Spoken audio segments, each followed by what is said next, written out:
भगवान ने हमें हमें अयोध्या जाने का आदेश दिया है। कब जाना है? अभी, आज या कल? अति शीघ्र। वहां अश्वमेध यज्ञ आरंभ होने को है। वहां कई राज्यों के राजा, महाराजा और ऋषियों से मिलने का शुभ अवसर प्राप्त होगा। आयुष्मान भव। हम अयोध्या जा रहे हैं। हम अयोध्या जा रहे हैं। हम अयोध्या जा रहे हैं प्रभु श्री राम और माता सीता से मिलने। हम अयोध्या जा रहे हैं। कहाँ जा रहे हो तुम दोनों? अयोध्या। प्रभु श्री राम, माता सीता, अयोध्या। वन देवी ही सीता है। हम आ रहे हैं। नहीं, अयोध्या की महारानी के रूप में मिथिला कुमारी के सिवा और किसी को स्वीकार नहीं करेंगे। हाँ, तुम बिल्कुल ठीक कह रही हो। हमारी महारानी देवी सीता ही हो सकती हैं। हाँ हाँ, सीता ही हो सकती हैं। महारानी सीता की, महारानी सीता की, महारानी सीता की, महारानी सीता की।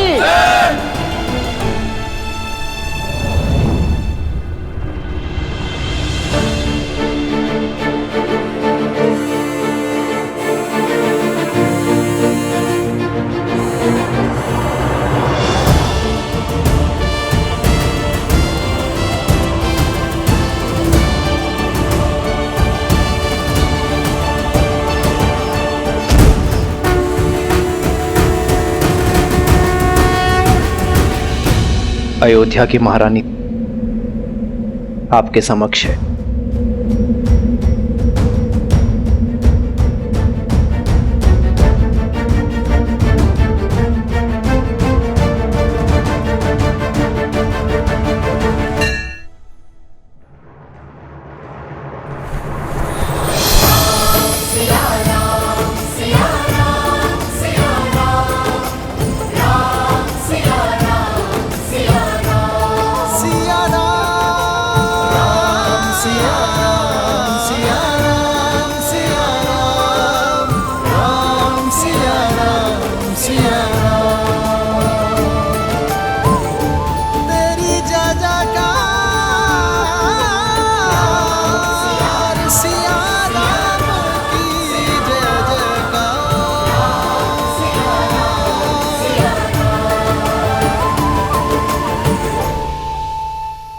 कर्म, शब्द और मन, ये तीनों मानव जीवन के अभिन्न अंग हैं। और विवाह वो बंधन है जो पति पत्नी को इन तीनों से बांधता है। ये बंधन अटूट है और जो इससे सरलता से मुक्त हो जाते हैं वो कभी इस बंधन में बंधे ही नहीं। अपनी सीता के बिना ये राम निष्प्राण है और केवल जीव यज्ञ में आहुति देते हैं, निष्प्राण नहीं।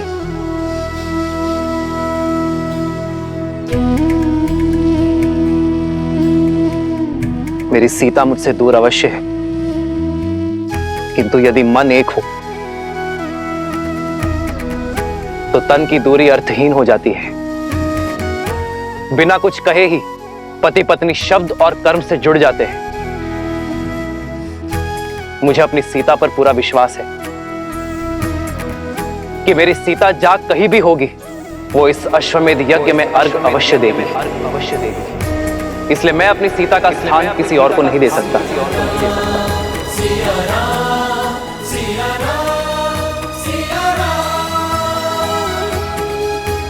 इस यज्ञ में सीता की उपस्थिति अवश्य होगी। इस स्वर्ण प्रतिमा के रूप में, क्योंकि मेरी सीता स्वर्ण की भांति पवित्र है, स्वर्ण की भांति शुद्ध है। आज से अयोध्या की महारानी सीता सदा अयोध्या में विराजमान रहेगी, अपने इस दिव्य रूप में।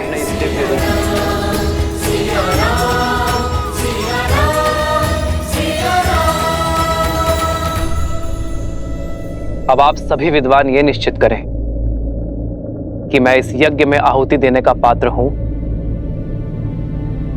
या नहीं?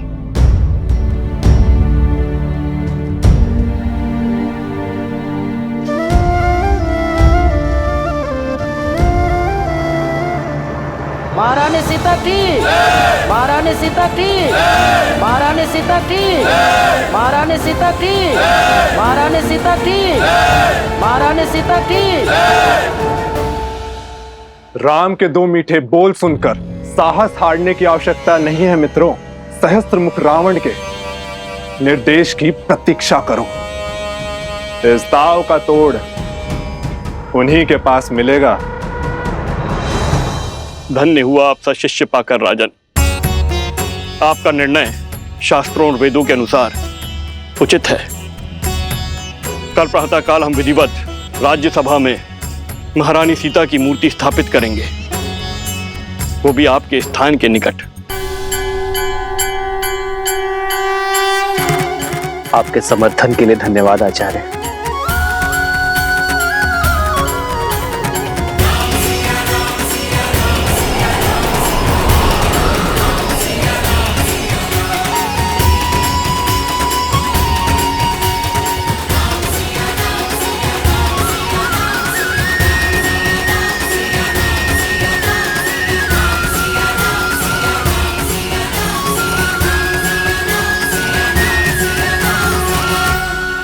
और स्मरण रखना पुत्रों, श्री राम की जीवन यात्रा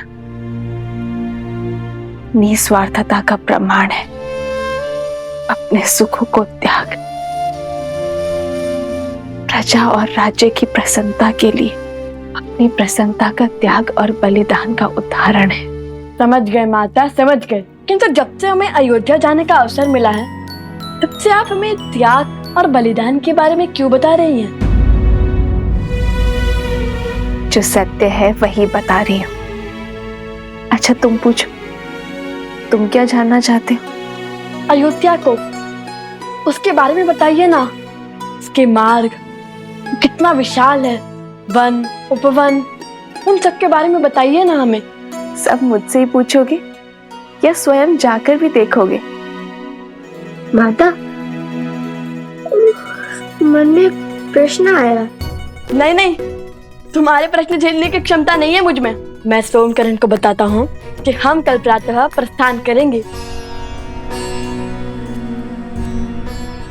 जब से मिथिला से आया हूँ तब से ही प्रश्न सोच रहा हूँ कि रानी सीता, नहीं, माता सीता श्री राम के साथ वन में गई ही नहीं होती तो लंका प्रसंग बनता ही नहीं। ये नियति थी, योजना थी, या श्राप था, या आशीर्वाद था? ईश्वर का काज ईश्वर ही जाने। किंतु श्री राम और महारानी सीता के लिए लंका प्रसंग उनके प्रेम का प्रमाण था। मानव जीवन में हर क्षण कुछ ना कुछ घटना घटती रहती है, किंतु पति पत्नी उन प्रसंगों में अपने पराक्रम, अपने प्रेम की किस सीमा को लांघते हैं, वही उनके साथ का, सामर्थ्य का और संबंध का प्रमाण है। अर्थात श्री राम की महानता, उनकी पत्नी महारानी सीता भी बराबर की भागीदारी है। वह प्रभु के दर्शन के लिए उत्सुक था, किंतु अब अयोध्या जाकर माता सीता के दर्शन के लिए भी उत्सुक हूँ। श्री राम और महारानी सीता बहन थोड़ी ना है कुछ। श्री राम के दर्शन में ही सीता जी के दर्शन समाये, और यदि अयोध्या जाकर सीता जी के दर्शन प्राप्त ना हुए तो हट ना करना पुत्र, समझे?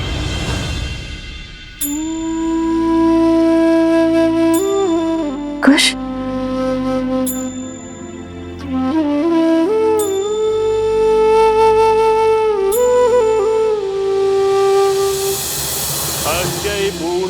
तिष्ठन्तु अस्यै पूर्णा शरन्तु च अस्यै देवत्वमर्चायै मामहेति च कश्चन। ओम श्री मन्मना गणाधिपते नमः। प्रसन्नो भवः वरदा भवः। सिया राम जय जय राम, राम सिया राम जय जय राम। महारानी सीता की मूर्ति स्थापना संपूर्ण हुई। सियावर रामचंद्र की सिया राम जय जय राम, राम सिया राम भैया, जय जय राम। आज तक मैं आपके बलिदान को पूर्ण रूप से कभी भी नहीं समझ पाया। आपको देखकर सदैव यही सोचता रहा कि आपके पास परिवार का साथ तो है। आप जाना कि जब मनुष्य के जीवन में स्वजन का साथ ना हो तो परिजनों का साथ भी उसे अकेला कर देता है। परंतु मुझे अपने भैया के साथ के बिना जीना नहीं है भैया। इसीलिए आज मैं आपसे कुछ मांगना चाहता हूं। आप मुझे स्वयं से पूर्व जीवन का परित्याग करने की अनुमति दे दीजिए भैया।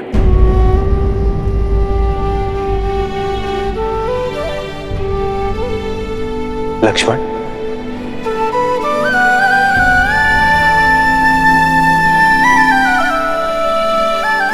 लक्ष्मण,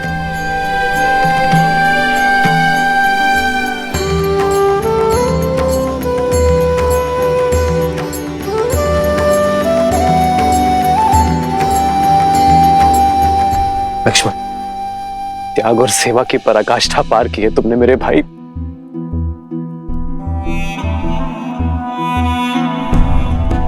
तुम कुछ और मांगो लक्ष्मण। कुछ और मांगने के लिए है ही नहीं भैया।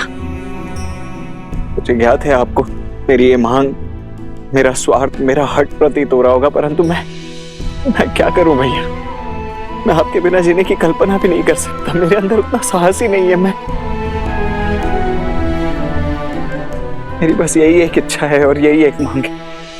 आप बस मेरी इस इच्छा को पूरी कर दीजिए। हो रघुकुल रीत सदा चली आई, प्राण जाए पर वचन न जाई। धन्यवाद भैया, कोटि कोटि धन्यवाद।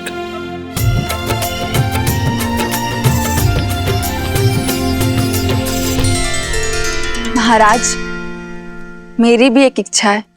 मेरे मन में सदा ये भय बना रहता है कि कहीं अपने सुख में अपने दीदी का त्याग और दुख को बिसरा ना बैठूं।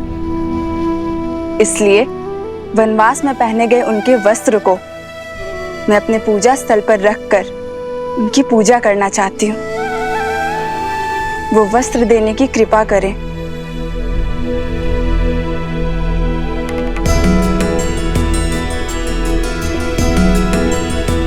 तुम्हारी इच्छा अवश्य पूर्ण होगी और मेरा आशीर्वाद भी सदा रहेगा कि आपकी मिथिला नगरी एक पुण्य नगरी के रूप में अयोध्या और काशी के साथ स्पर्धा करेगी। धन्यवाद महाराज। धन्यवाद भैया।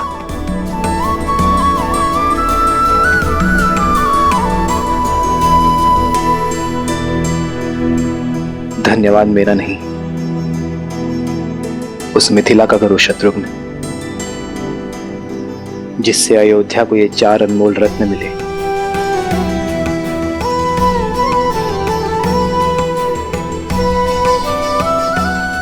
और जिनके तेज से हमारी अयोध्या प्रेम और भक्ति के प्रकाश में नहाई है।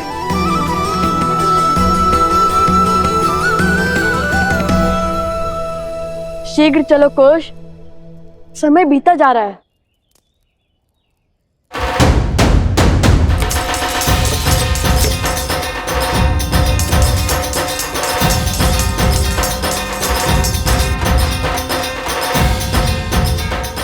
अंततः लव कुश का अयोध्या जाने का शौक पूरा होने वाला है। बजाओ। ठीक है, किंतु ये बैलगाड़ी क्यों ले आए? तुम्हारे लिए। भला ऐसे थोड़ी जाने देंगे हम राजकुमारों को। अर्थात ऋषि कुमारों को अयोध्या। हाँ, इसी सजी धजी बैलगाड़ी में जाएंगे हमारे लवकुश, पूरे सम्मान और सुख के साथ। उचित है। और सोमकरण को भी तो इसकी आवश्यकता पड़ेगी। परंतु सोमकरण, तुम्हारी पोटली कहाँ है? यहाँ है।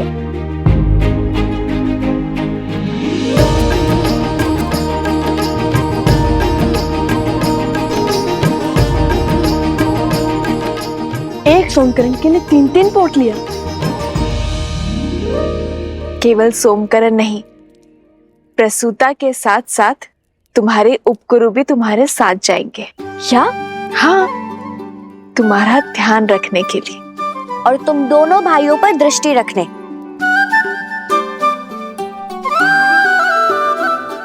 कहाँ है कुश? ओहो कुश, अब आ भी जाओ। देखो हमारे साथ चलने के लिए कितने यात्री सज्ज हो गए।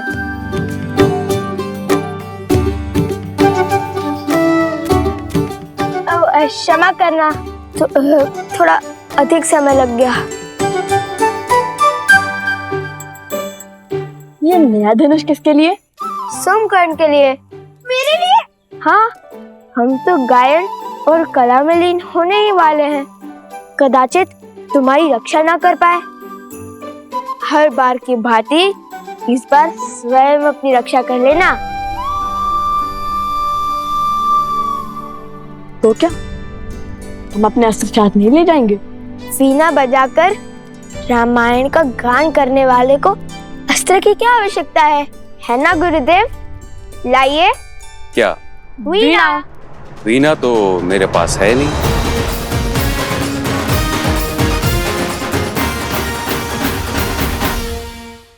क्या हुआ? मुख क्यों उतार लिए? यदि भगवान वाल्मीकि तुम्हें रिक्त हाथ अयोध्या भेज रहे हैं तो इसके पीछे कोई ना कोई कारण अवश्य है। पुत्रों, अपने मन में विश्वास लेकर आगे बढ़ो। मुझे पूर्ण विश्वास है कि तुम दोनों मिथिला की भांति अयोध्या जाकर सबका हृदय जीत लोगे। और हाँ, इस बार गरिमा की सीमा मत लांघना। मैं प्रसूता से क्षण क्षण का समाचार लेती रहूंगी। वीणा तो मिली नहीं, किंतु उनकी सुरक्षा का दायित्व मिल गया। तुम्हारी ध्वनि यहाँ तक आ रही है। चलो, तुम्हारे प्रश्न का उत्तर मार्ग में देती हूँ।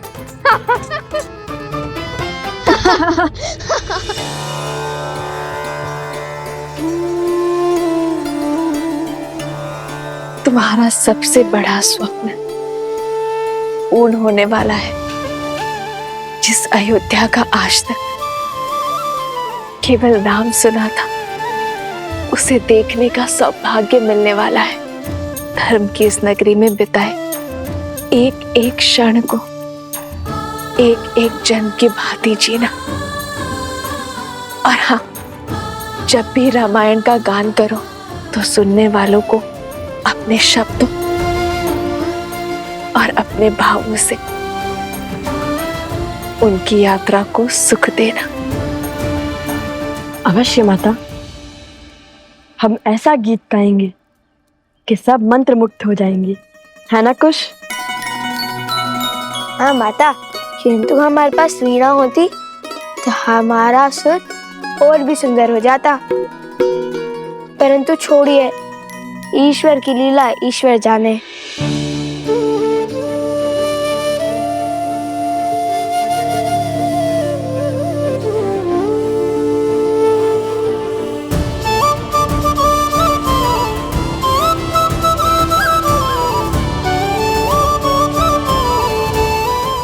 आज्ञा दीजिए माता। यशस्वी बाबा पुत्र।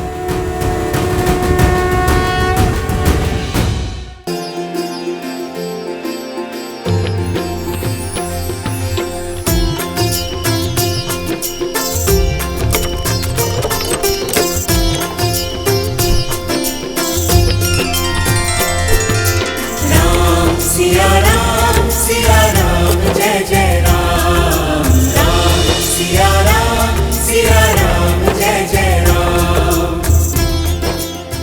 श्री राम, आज आपके पुत्र अपने घर में,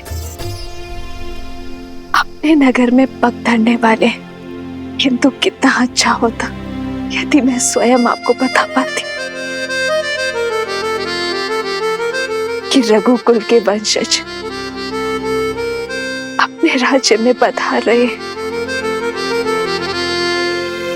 परंतु न जाने क्यों सुख के इस क्षण में भय मुझे खाए जा रहा है। किंतु उन्हें पूरा सत्य पता चल गया तो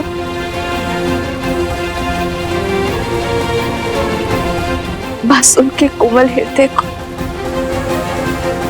सत्य का घातक आघात न लगे।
आज सुख की अनुभूति हो रही है सीते, और इस सुख का कारण अश्वमेध यज्ञ के मार्ग से इतना बड़ा कांटा हटने का नहीं है।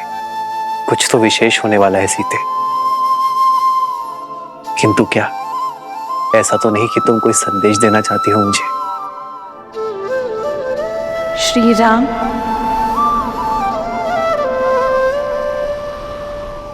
सीते,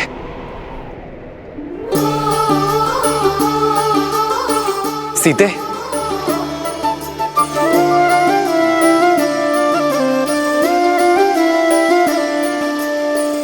जन्म जन्म का है ये संगम, राम रतन सीता वैभव धन। एक है पौरुष एक समर्पण, एक है रूप तो दूजा दर्पण। राम है लोचन सीता दृष्टि, राम है बादल सीता वृष्टि।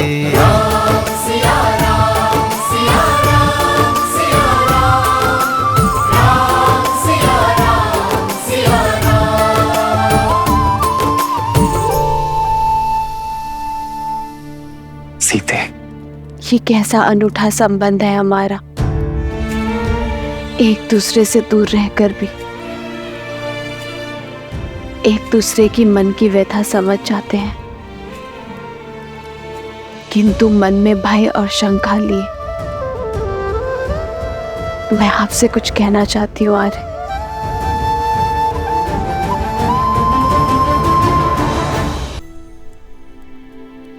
यदि मैंने आपके निर्णय को प्रभावित किया तो ये हमारे तक की मर्यादा का उल्लंघन होगा। कैसा भय सीते, कैसी शंका? मन से मन के जुड़े इस संबंध में मुझसे कुछ मत छुपाओ सीते। जीवन में पहली बार मेरा हृदय भयभीत है। भविष्य की आशंकाएं वर्तमान को विचलित कर रही है। हमने एक दूसरे को वचन दिया था ना कि हमारे ये आत्मा का मिलन हमारे तप में वृद्धि करेगा, हमारी भावनाओं को मार्गदर्शन देगा और हम कभी एक दूसरे के जीवन के निर्णय को प्रभावित कर नियति के लेख में बाधा नहीं डालेंगे, एक दूसरे की शक्ति बनेंगे, दुर्बलता नहीं। किंतु आज मुझे भय आ रहा, कदाचित मुझसे ये प्रण न टूट जाए, कहीं मैं कुछ ऐसा ना कह दूं जो मुझे कहना नहीं चाहिए, फिर भले आपके मन को सुख मिले या दुख।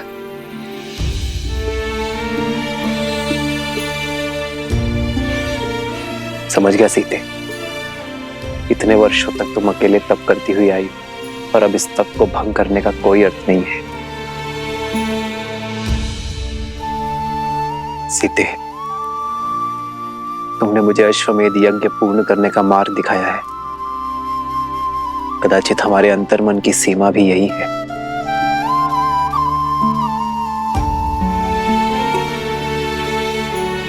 सीते, यदि हमारे तप के भंग होने का भय है तुम्हें, तो हम आज के पश्चात ध्यान अवस्था में भी कभी नहीं मिलेंगे। राम सिया राम सिया राम सिया राम, राम सिया राम सिया सिया राम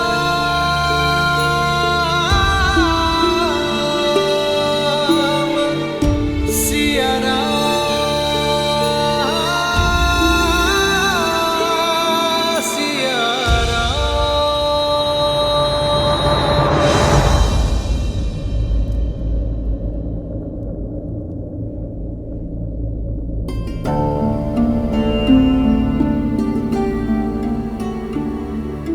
मैं नहीं जानता सीते कि तुम मुझसे क्या कहना चाहती हो, किंतु एक बात अवश्य जानता हूं कि धर्म किसी को अतृप्त नहीं करता। कभी ना कभी हम एक साथ अवश्य होंगे सीते, सदा सदा के लिए।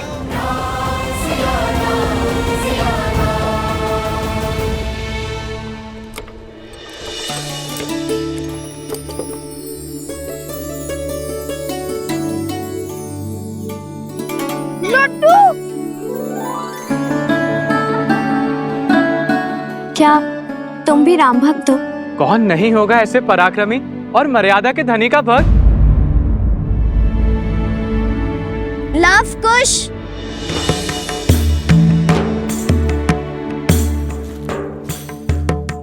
ये लो लड्डू खा लो, कब से गा रहे हो, थक जाओगे। लो। नहीं नहीं, थकान और अज्ञान मिटाने के लिए श्री राम नाम ही बहुत है हमारे लिए, और इस लड्डू की क्या आवश्यकता है?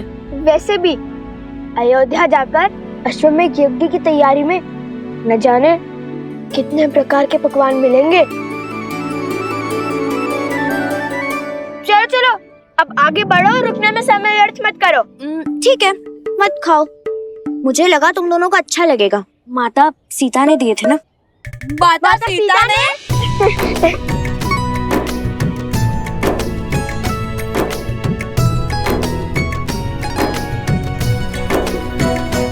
अरे मैं तो जल्दी जल्दी खाने की बात कर रहा था, बैलगाड़ी रोकने की कोई आवश्यकता नहीं है। चलो अब चले, अयोध्या पहुंचना है ना।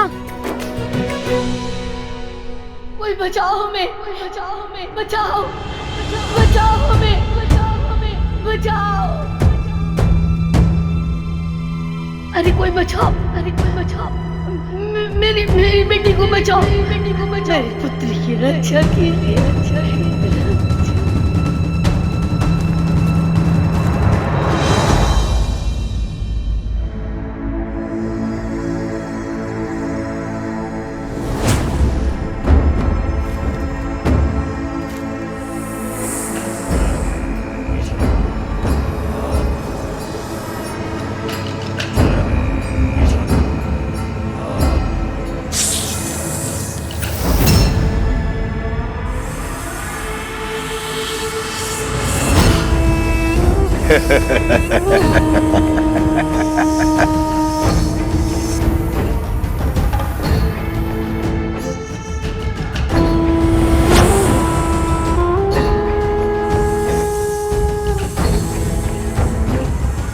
स्मरण रहे, ये राम की दृष्टि के सामने मुक्त होने चाहिए, ताकि राम अपनी आंखों से अपनी विफलता देख सके। किंतु आपको इतना विश्वास कैसे है कि अश्रु चुनने वो स्वयं आएगा?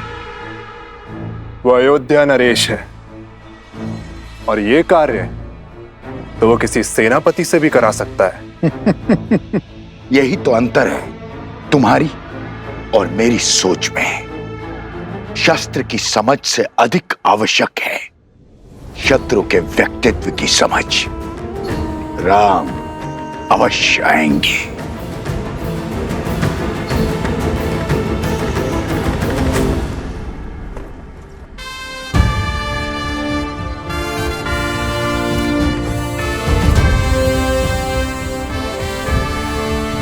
भैया, मैं राज्य के सर्वोत्तम अश्वों को चुनकर यहां ले आता हूं।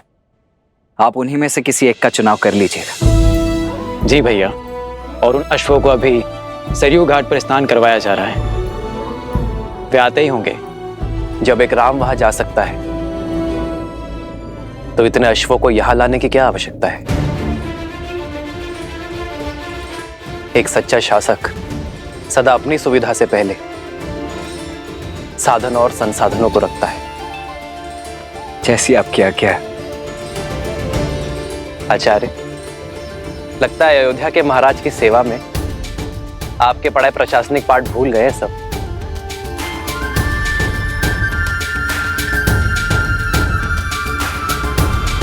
शीघ्र करो, हमें भगवान वाल्मीकि के आश्रम जाना है।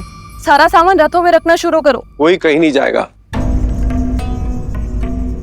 प्रतीक्षा की बहुत परीक्षा दी है मैंने, अब आपका आदेश भी मुझे रोक नहीं सकता। एकांत,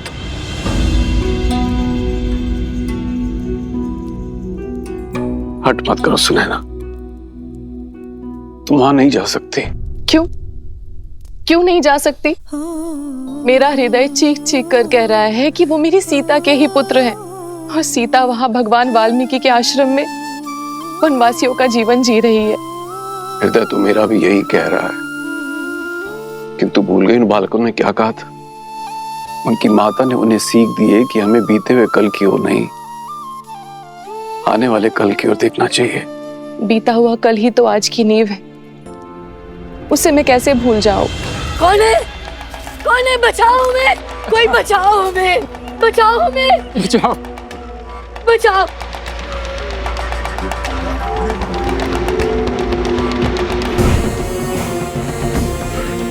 तो तुम दोनों नहीं उठोगे तो ठीक है, हम इस खाट का दूसरा पग भी तोड़ देंगे। नहीं नहीं, ऐसा मत करो, ऐसा मत करो।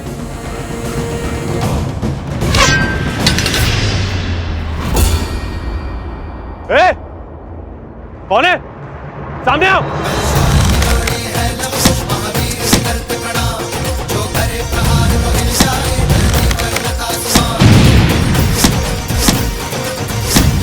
चलो निकलो यहाँ से। इस कन्या को उठा के लेके चलो। अरे कोई बचाओ! बचाओ मेरी बेटी को, बचाओ बेटी को, बचाओ।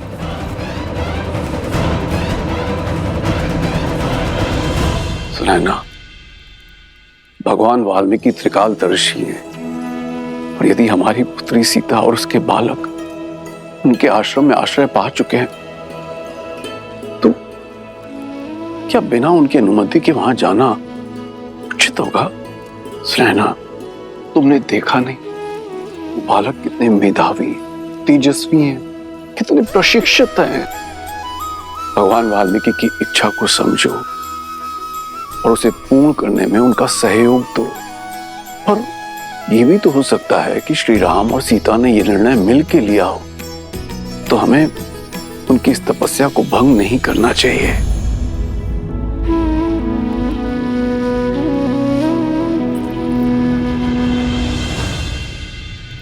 मस्तिष्क तो हर बात समझता है, किंतु इस मन का मैं क्या करूं आर्य? इस दुख का मैं क्या करूं? सुनैना,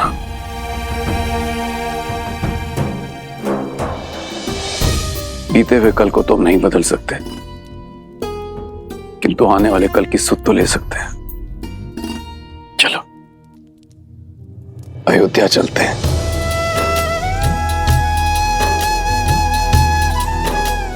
कदाचित वहीं जाके भगवान वाल्मीकि की लीला से आवरण हट जाए।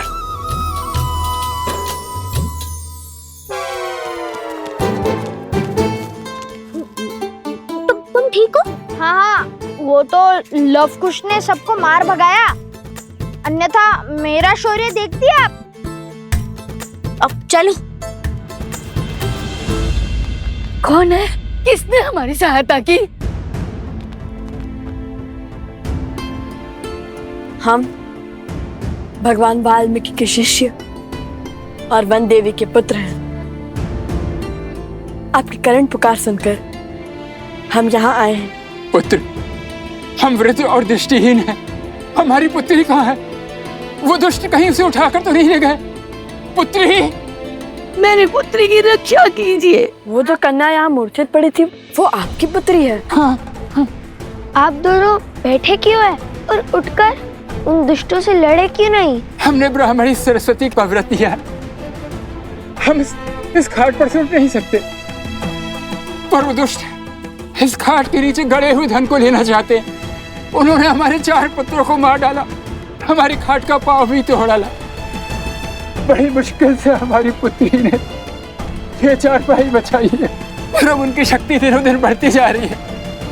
वो हमारी शक्ति को, हमारी साधना को, हमारे जाप को भंग करना चाहते। रक्षा कीजिए, हम पर कृपा कीजिए। भैया,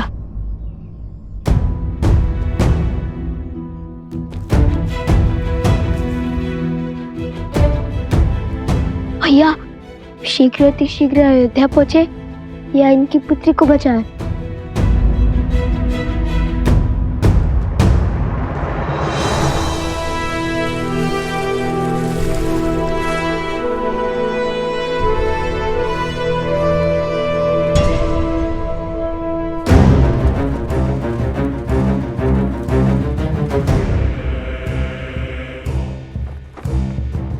शत्रु को बड़ा सटीक समझा महाराज सहस्त्रमुख ने।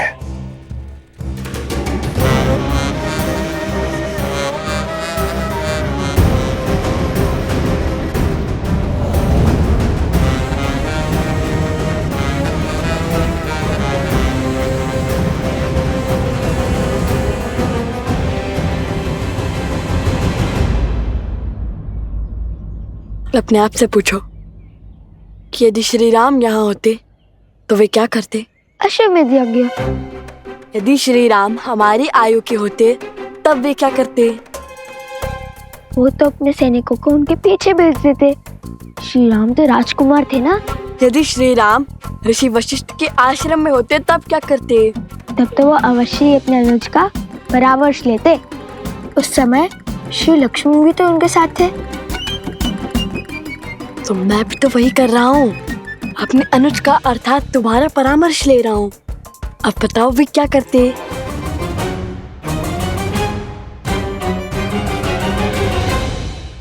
अब बताओ वे क्या करते? ओह, इस प्रश्न का उत्तर तो बहुत सरल है। श्री राम सब कुछ छोड़कर उनकी पुत्री की रक्षा करते। हम भी तो श्री राम के भक्त हैं, तो श्री राम को यहीं से प्रणाम कर हम उनकी पुत्री की रक्षा के लिए जाएंगे।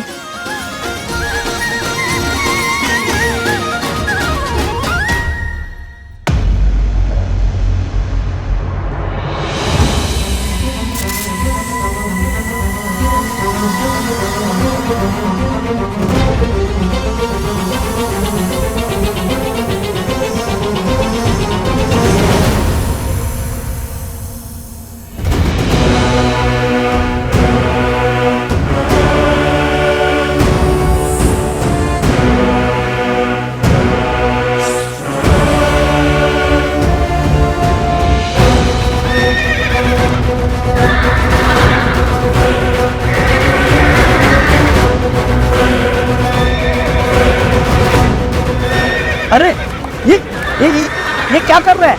इन अक्षरों को संभालो कोई।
सर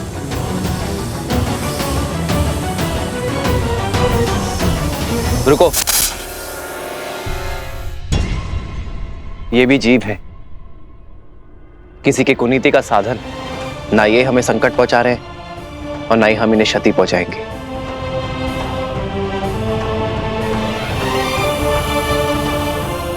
हनुमान, प्रभु, इन्हें इनके उचित स्थान पर पहुंचा दो।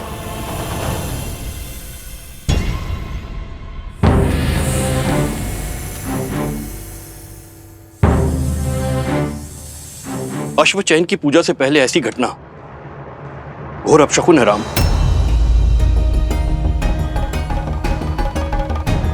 अब कैसे चुनेंगे अश्व? कोई बात नहीं, बचे हुए अश्वों में से ही किसी एक का चुनाव कर लेते हैं।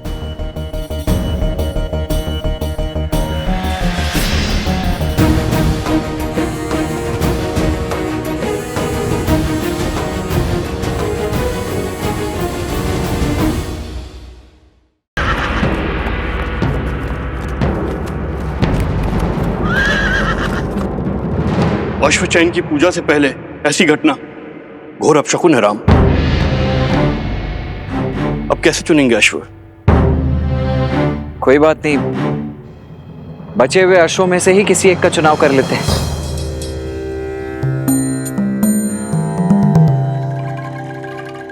हर जीव अपनी नियति लेकर आता है, हम उनसे साधारण से असाधारण बनने का अवसर नहीं छीन सकते। पहले जो अश्व खो गए उन्हें खोजा जाएगा और फिर अश्वमेध यज्ञ के रूप में धर्म की ध्वजा लहराने वाले अश्व का चयन किया जाएगा। जो आज्ञा महाराज।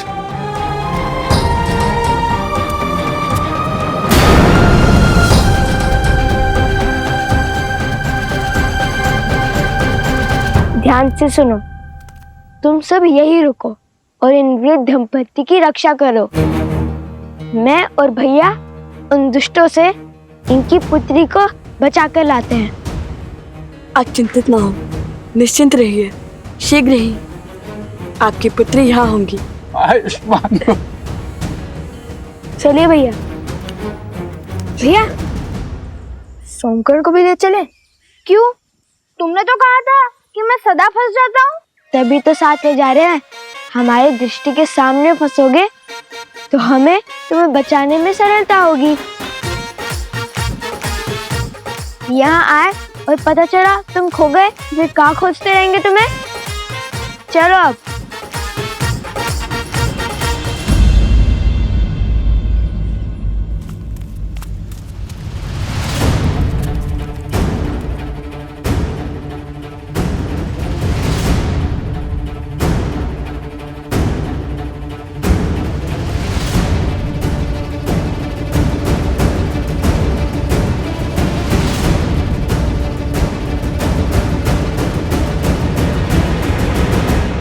कहाँ रह गए कुछ? शीघ्र आओ। अरे भैया, उन दुष्टों को खोजने का प्रयास कर रहा हूँ। यदि वो हमसे दूर जाएंगे तो उनकी ध्वनि तरंगों के माध्यम से हमें सुनाई देगी।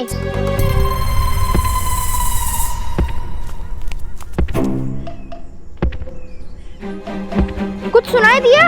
हाँ, बहुत स्पष्ट तरंग आ रही है उत्तर की ओर से।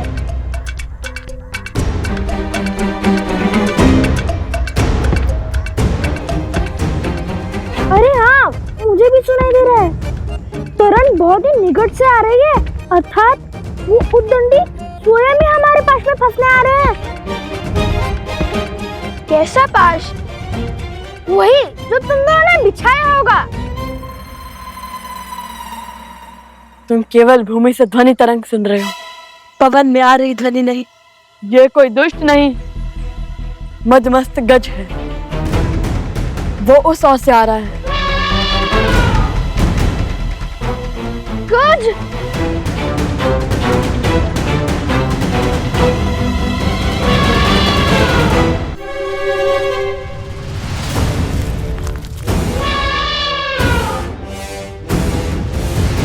तैयार? तैयार।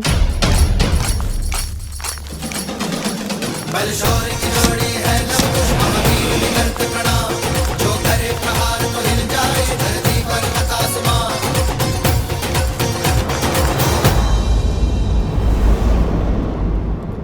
अपने पुत्रों पर मंडराते संकट का आभास हो रहा है मुझे ऋषिवर। सोचा भगवान वाल्मीकि से बात करूं,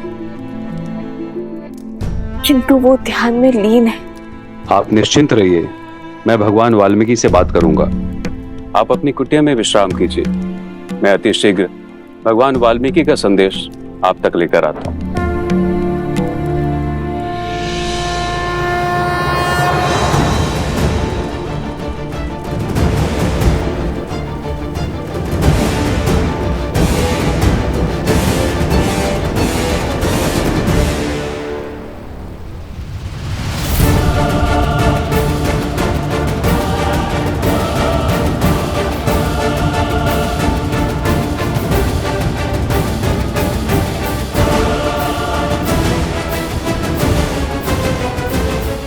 क्यों मृत्यु के मुख में चले आ रहे हो बालको?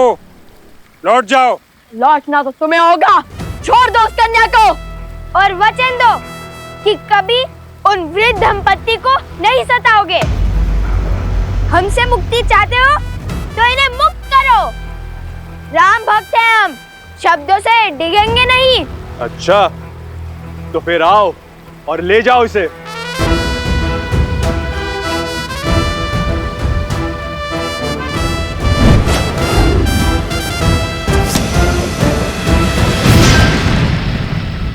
वचन देकर पाप किया है तुमने, दुष्ट से अधर्मी बन गए हो।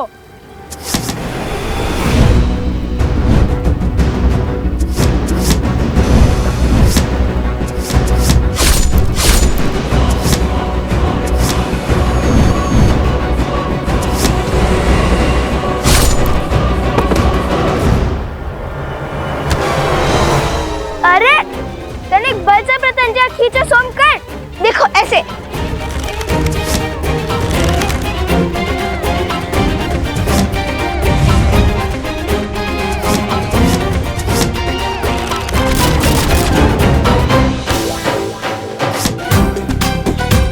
सोमकर्ण, अगर तुम उन दुष्टों की तरफ हो तो अभी बता दो।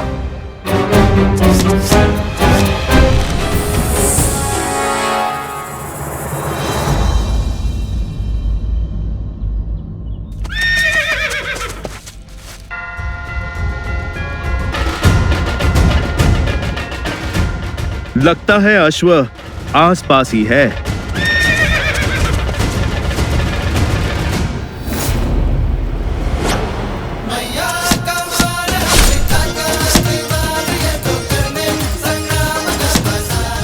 भागो तुम लोग।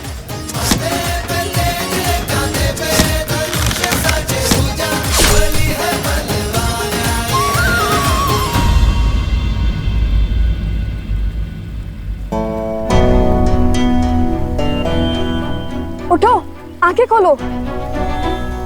कुश, थोड़ा सा जल लेके आओ। उठो।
प्रणाम माता सरस्वती।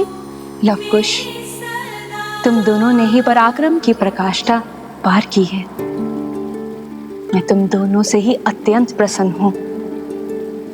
मांगो, क्या वर चाहते हो? सब कुछ तो है हमारे पास, और अब तो श्री राम से भेंट के द्वार भी खुल चुके हैं हमारे लिए, तो ये स्वप्न भी पूर्ण ही हो जाएगा। किंतु यदि आप कुछ देना चाहती हैं तो इस कन्या के माता पिता को नेत्र दे दीजिए। अद्भुत।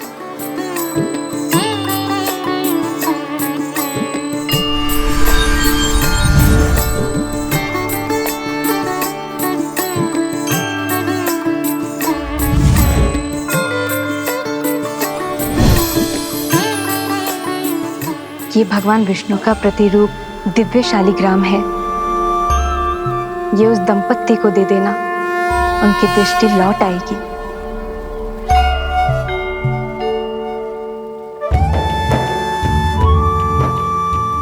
धन्यवाद माता, कोटि कोटि धन्यवाद।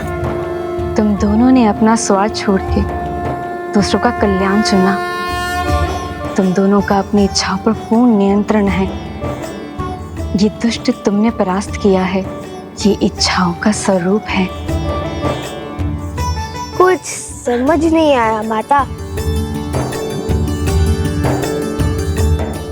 धर्म के 4 पग हैं। सत्य पूर्ण होने से 3 पग रह गए थे। जब धर्म का एक और पग टूटेगा, अर्थात त्रेता पूर्ण होगा और द्वापर युग का आरंभ होगा, धर्म का पालन करना अधिक कठिन हो जाएगा। जिस वृद्ध दंपत्ति की तुमने सहायता की, वो योग एवं भक्ति के प्रतिरूप है। ये दुष्ट वास्तव में इच्छाएं हैं। जैसे जैसे इच्छाएं बलवान होती है, वैसे वैसे ही भक्ति आडंबर बन जाती है और योग केवल शारीरिक श्रम बन जाता है। स्मरण रखना लवकुश, जिसका मन मर्यादा में हो वो पुरुषोत्तम होता है। मर्यादा पुरुषोत्तम तो श्री राम है। और जब तक वो इस भूमि पर है, धर्म को किसका भय? हम अयोध्या जाकर श्री राम कथा का गान करने ही तो आए थे। तो फिर इसलिए मैं अपनी ओर से तुम दोनों को एक भेंट देती हूँ। इसे आशीर्वाद समझ के अपने पास रख लो।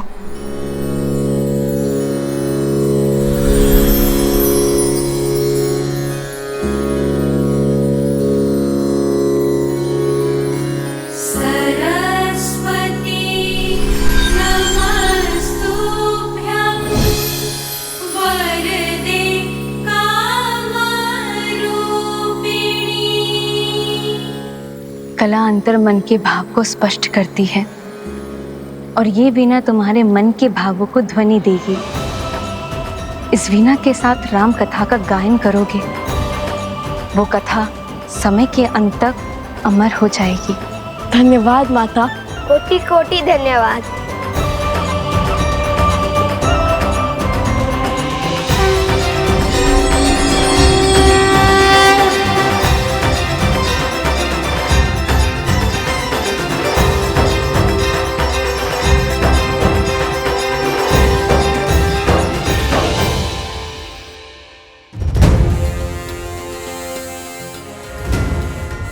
तनिक ऊपर से देखना होगा।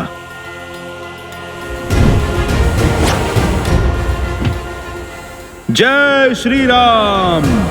बजरंग बली हनुमान, जय जय महाबली हनुमान। भैया, मुझसे तो प्रतीक्षा ही नहीं हो रही। मन कहता है इसे अभी बजा कर देखूं। माता सरस्वती ने कहा था कि ये हमारे मन के भावों को ध्वनि देती है, इसलिए हम इससे राम भक्ति की धुन में गुंजाते हैं।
कितनी सुंदर धुन है।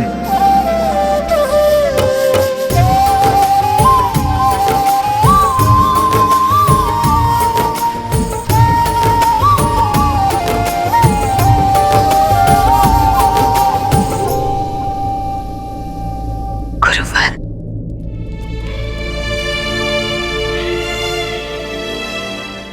गुरुवर, मेरे लव कुश ठीक तो है ना?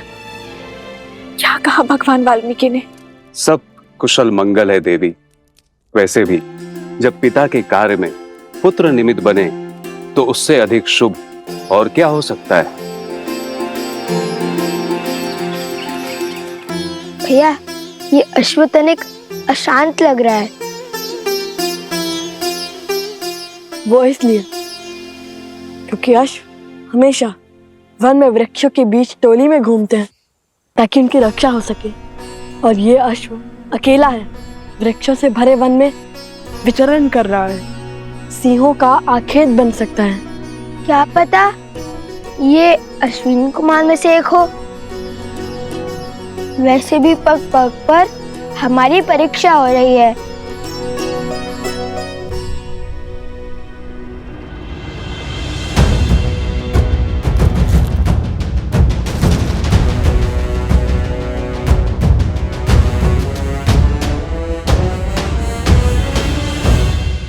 हर समस्या का जड़ अवश्य ही ये सोमकर्ण है। जब भी हमारे साथ रहता है तब कोई ना कोई संकट आ पड़ता है। नहीं नहीं, सत्य कुछ और है। जब जब मैं तुम दोनों के साथ रहता हूँ तब तब मुझ पर विपत्तियों का पहाड़ आ पड़ता है।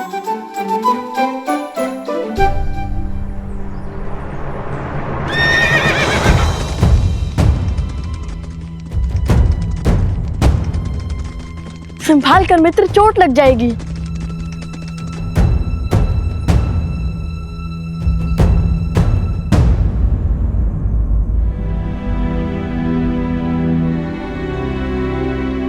अति उत्तम भैया।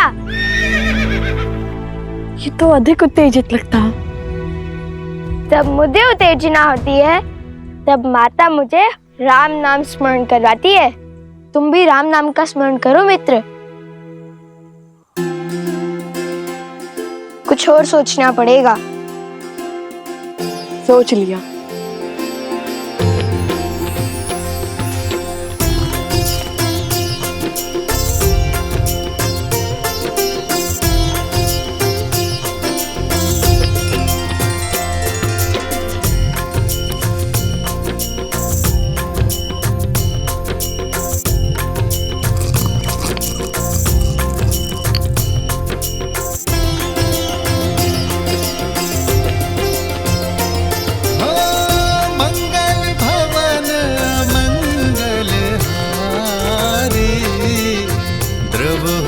दशरथ अजर बिहारी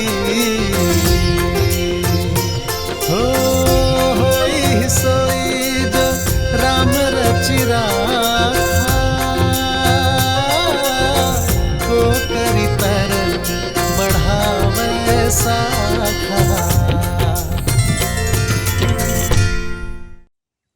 अद्भुत युक्ति लगाई भैया, किंतु श्री राम के नाम के साथ माता सीता का भी नाम लिखकर देखिए, संपूर्ण रूप से शांत हो जाएगा।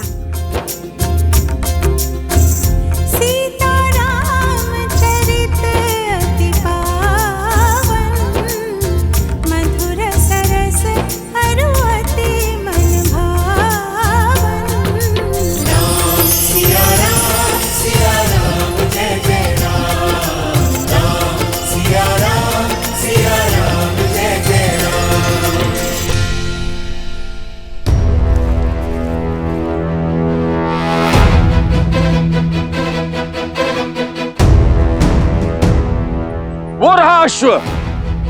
भैया भागो। अरे कहाँ भाग रहे हो?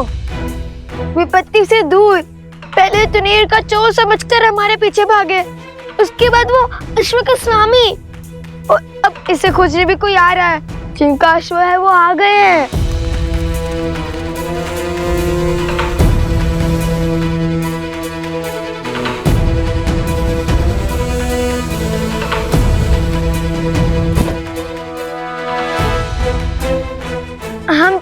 चलते हैं, कहीं हमें अश्व चोर ना समझ लिए।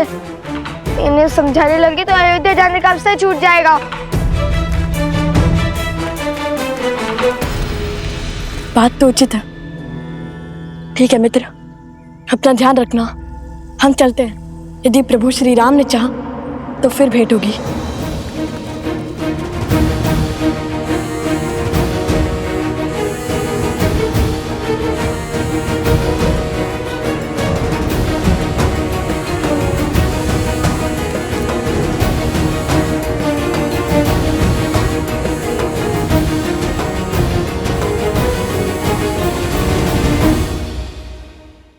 हम चलते हैं, कहीं हमें अश्व चोर ना समझ लिए।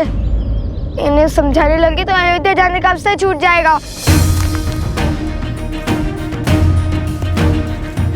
बात तो उचित है। ठीक है मित्र, अपना ध्यान रखना। हम चलते हैं। यदि प्रभु श्री राम ने चाहा तो फिर भेंट होगी।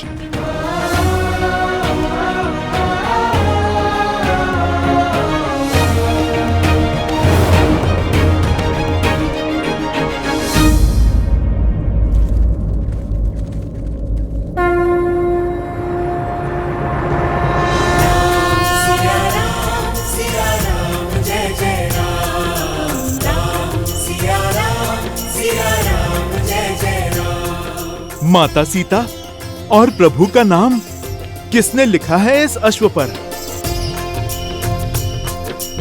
अवश्य ही कोई राम भक्त होगा। मेरी पुत्री।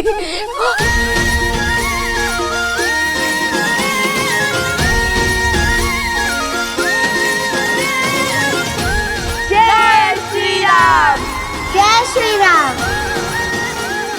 हम बहुत आभारी हैं आपके। आपने हमारी पुत्री को हमें लौटाया। आप सब कुशल तो है ना? बिल्कुल, हमें भला क्या हो सकता है। समझ नहीं आता कैसे आपका आभार प्रकट करें। ऐसी कोई आवश्यकता नहीं। हमने केवल अपना कर्तव्य निभाया है, इसमें आभार कैसा। परंतु हाँ, पुरस्कार अवश्य मिल गया हमें। हमसे प्रसन्न होकर माता सरस्वती ने हमें दर्शन भी दिए और आपके लिए ये भेंट भी। भेंट?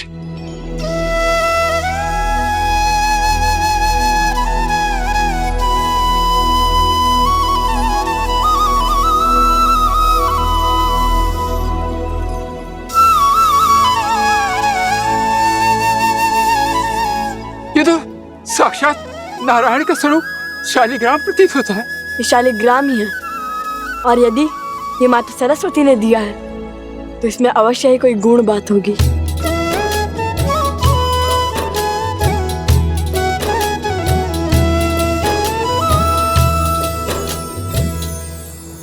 हरि ओम।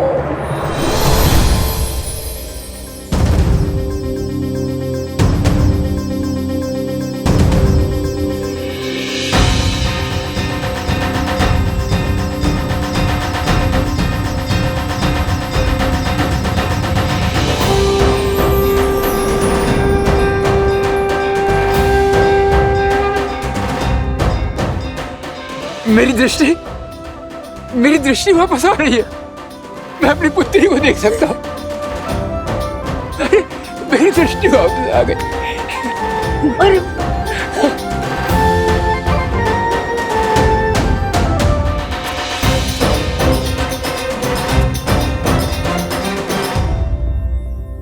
आप दोनों साक्षात भगवान हैं। नहीं, भगवान तो स्वयं श्री राम है। हम तो केवल उनके भक्त हैं।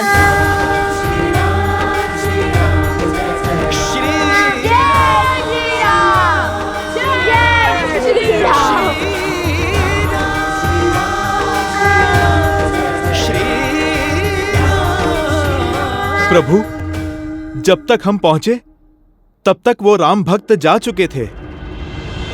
लगता है नियति ने अपना निर्णय ले लिया है। अयोध्या की धर्म ध्वज लहराने वाले अश्व को चुन चुकी है ना गुरुदेव?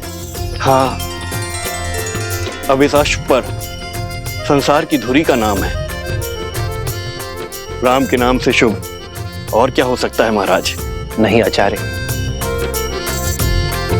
सीता के नाम ने उसे शुभ बनाया है।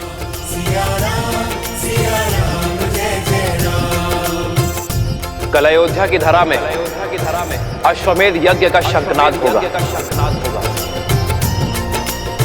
धर्म की जय हो, रघुकुल की जय हो।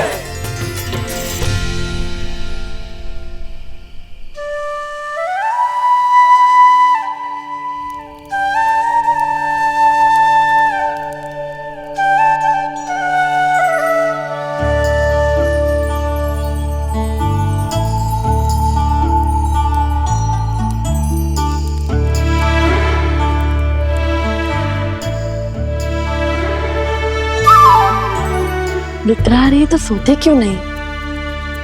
मैं हूं ना, पहरा दे दूंगा। जानता हूँ, किंतु मुझे सूर्य की पहली किरण के साथ अपनी यात्रा फिर से आरंभ करनी है। एक क्षण का विलंब भी नहीं होना चाहिए। मुझे शीघ्र अतिशीघ्र श्री राम और माता सीता के दर्शन करने हैं। ठीक है, तुम पहरा दो, मैं सो जाता हूँ। नहीं नहीं नहीं, आप नहीं सो सकते। क्यों? देख नहीं रहे कितने जतनों से जागा हूं। अगर आप सो गए तो मुझे भी निद्रा आ जाएगी। बैठे रहिए ना। बस अब ठीक है।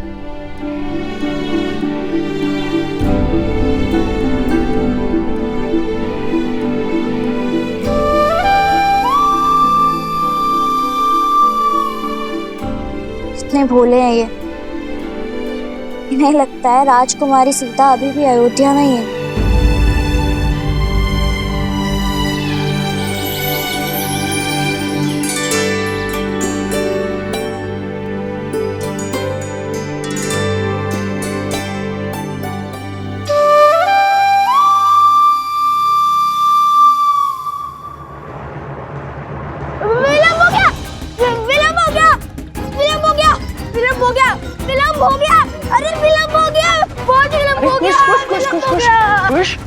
शांत हो जाओ, क्या हुआ?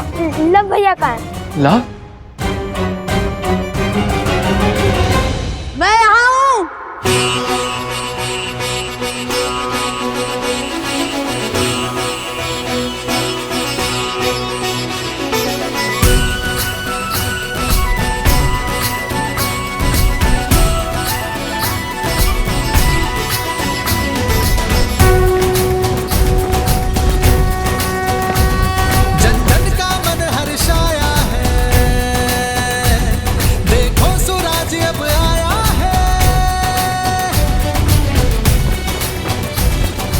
कर लो दर्शन धर्म का साम्राज्य, श्री राम का राज्य अयोध्या है ये।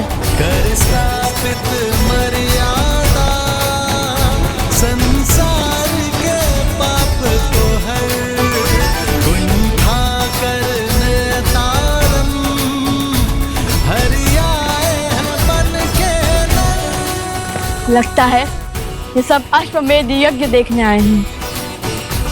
ये तो पूरा संसार अयोध्या आ गया है। ऐसे में लगता है श्री राम तुम्हें एक क्षण भी दे पाएंगे।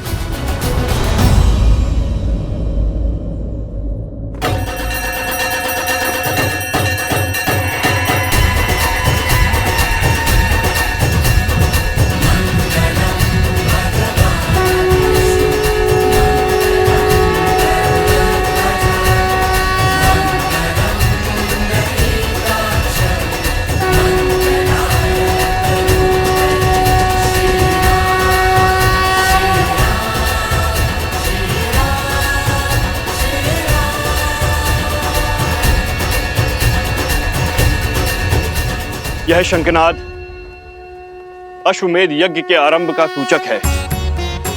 आज से 3 दिन तक यहां हवन होने के पश्चात हम यज्ञ अश्व को मुक्त करेंगे, जो राम राज्य के छत्र को भिन्न भिन्न राज्यों से होकर पुनः हम तक पहुंचाएगा।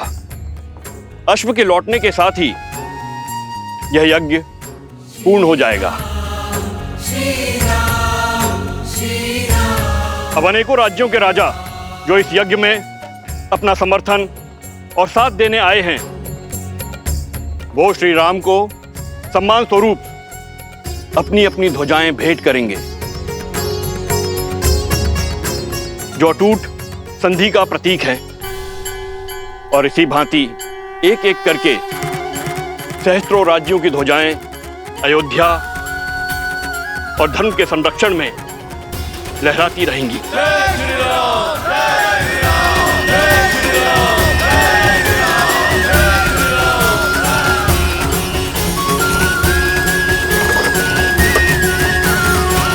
लगता है अश्वमेध यज्ञ आरंभ हो गया। भैया, कहीं उपगुरु की बात सच ना हो जाए, हम श्री राम से मिल तो पाएंगे ना?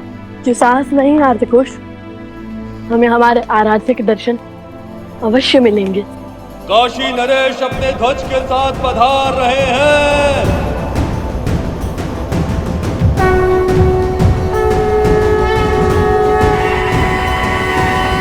अरे कुश, लगता है यज्ञ की प्रक्रिया आरंभ हो गई है। सुना तुमने?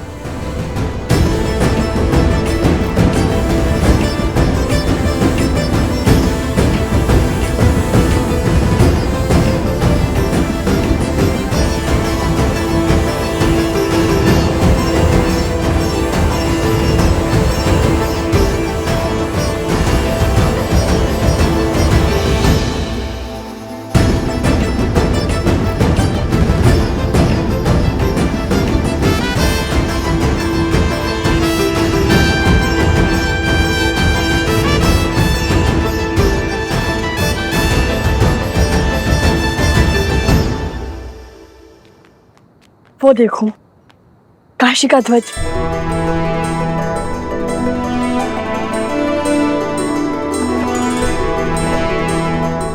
यदि लोगों को ज्ञात होता कि राजकुमार पधारे हैं, तो सब सर झुकाकर हमें मार्ग दे देते।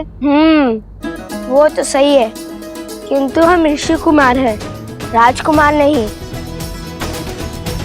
चलो चलो चलो चलो, देरी हो रही है, चलो। मध्य प्रदेश के राजा अपने ध्वज समर्पित कर रहे हैं।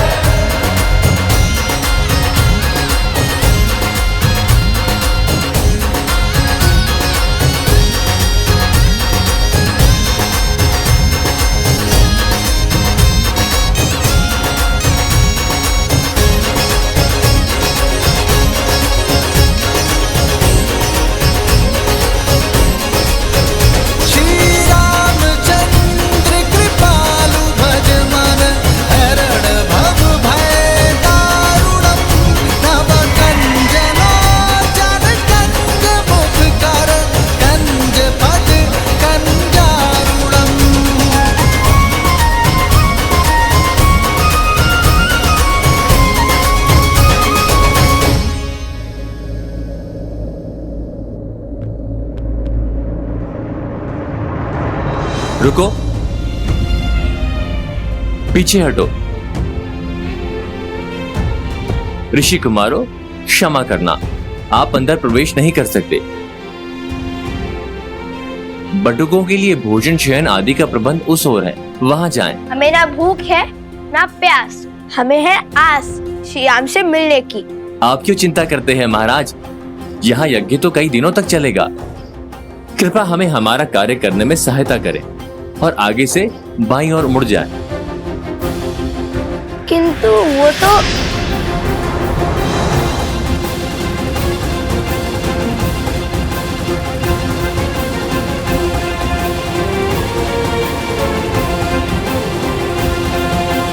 भैया, मैं एक क्षण और प्रतीक्षा नहीं कर सकता। क्यों खींचा आपने मुझे? माता ने क्या कहा था कि अयोध्या में गरिमा की सीमा नहीं लांघनी है, और सैनिक ने कुछ अनुचित भी नहीं कहा था। कितने प्रेम से कहा था उसने, फिर क्यों नहीं मानी उनकी बात? तो फिर कोई और युक्ति खोजिए भैया। इतनी भीड़ में हम श्री राम से कैसे मिलेंगे? एक राजा के बाद दूसरा आ रहा है।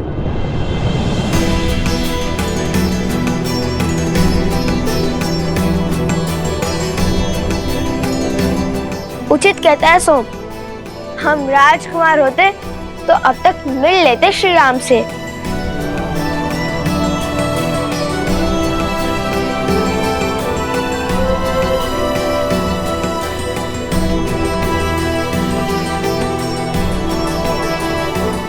देखो कुश, मिथिला नरेश भी अभी तक नहीं आए।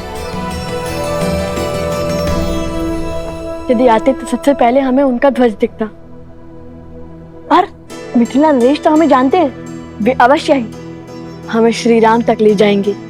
तो चलिए ना भैया, देखते हैं, क्या पता किसी रथ पर मिथिला नरेश सवार हो। मिथिला के नरेश अयोध्या की महारानी सीता के पिता महाराजा जनक अयोध्या में प्रवेश कर रहे हैं।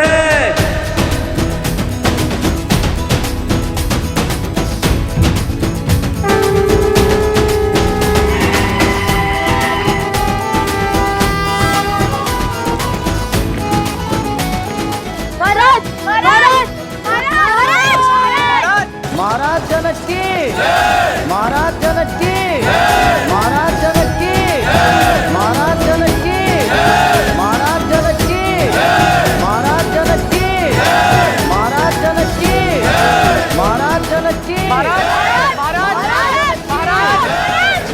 जनक की,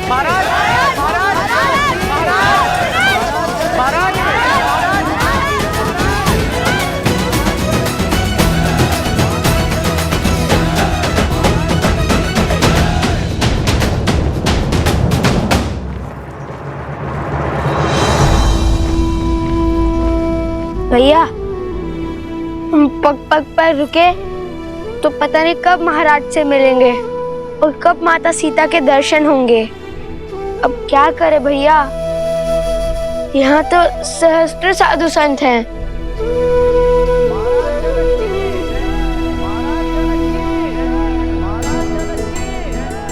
आसपास ही रहना लवकुश, हम धर्मशाला में व्यवस्था करके आते हैं।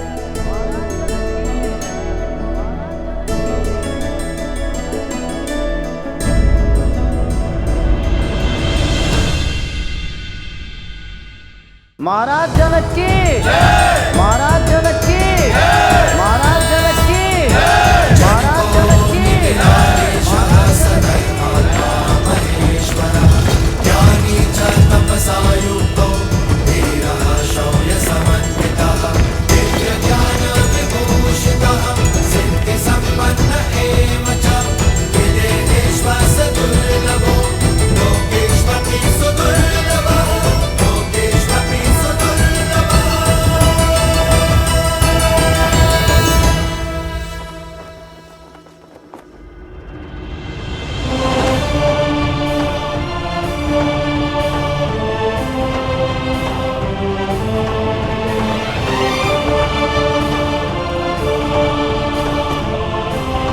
अयोध्या आपके आगमन की प्रतीक्षा कर रही थी मिथिला नरेश।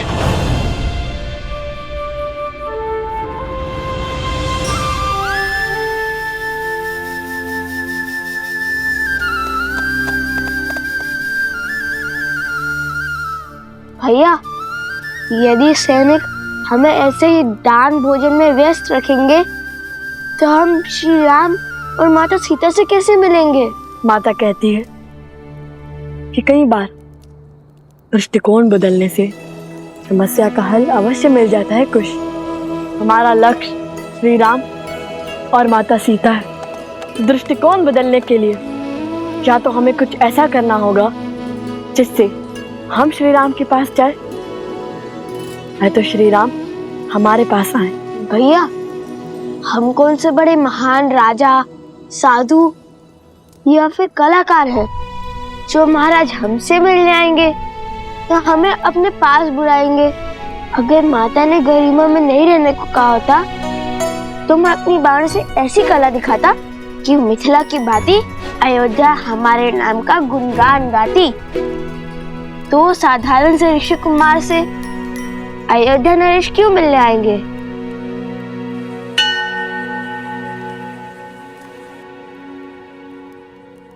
एक बार पुनः बोलना।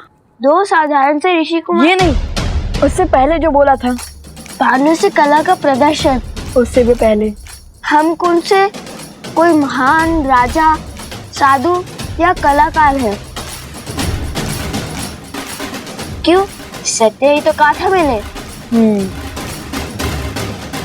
कला कुश, कला।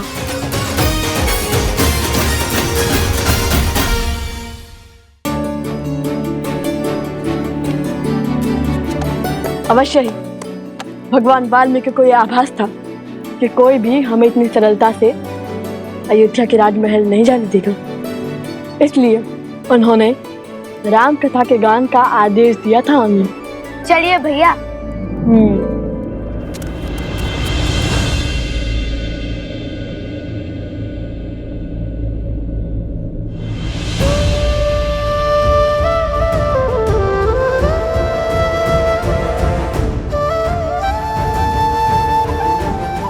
अश्वमेध की आहुति तो सपत्नी दी जाती है, अर्थात अब दूसरे विवाह के लिए सज है।